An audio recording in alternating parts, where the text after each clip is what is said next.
બે જૂથ વચ્ચે સામસામે ફાયરિંગના સંબંધમાં ફરાર મરઘા ગેંગના સૂત્રધાર સહિત વધુ 3ની ધરપકડ કરવામાં આવી છે। મુખ્ય સૂત્રધારને પકડી પાડવામાં ક્રાઇમ બ્રાન્ચને સફળતા મળી છે અને તે બાદ કેટલીક નવી માહિતીઓ સામે આવી શકે છે।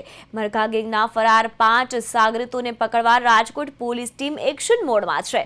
વ્યાપક શોધખોળ ચાલી રહી છે। પેંડા ગેંગને હથિયાર સપ્લાય કરનાર મુખ્ય સપ્લાયરને એસઓજીએ પકડી પાડ્યો છે। મરઘા ગેંગના સૂત્રધાર સમીર ઉર્ફે મુર્ગો યાસીન પઠાણ, શાહનવાઝ ઉર્ફે નવાઝ, મુસ્તાકભાઈ વેતરણ અને સોહેલ ઉર્ફે ભાણો સિકંદર ચાનિયાને પકડી પાડવામાં આવ્યા છે। તપાસ ટીમ દ્વારા પકડી પાડવામાં આવેલા શખ્સોની પૂછપરછ ચાલી રહી છે। અગાઉ આ સંબંધમાં એક પક્ષના 13 અને બીજા પક્ષના 4 માણસોની અટકાયત કરવામાં આવી હતી।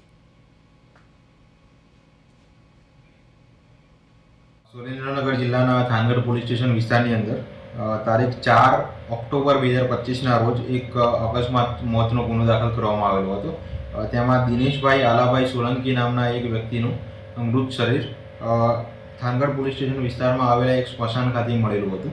આ અકસ્માત મોતના ગુનાના કામે તપાસ જ્યારે ચાલુ હતી ત્યારે ગઈકાલે એક નજરે જોનાર સાહેબ દ્વારા એવું નિવેદન આપવામાં આવેલું હતું કે તારીખ 3 ઓક્ટોબર 2025ના રોજ બપોરના 3 વાગ્યાની આસપાસ સ્મશાનમાં જ્યારે જે આ સાહેબ છે તેઓ દર્શન કરવા માટે ગયેલા હતા ત્યારે એક સાધુએ અગમ્ય કારણોસર જે મૃતક છે દિનેશભાઈ તેમના માથાના ભાગે તથા શરીરે આડેધડ લાકડીના ઘા મારેલા હતા અને આ કારણોસર દિનેશભાઈ છે એ નીચે પડી ગયેલા હતા।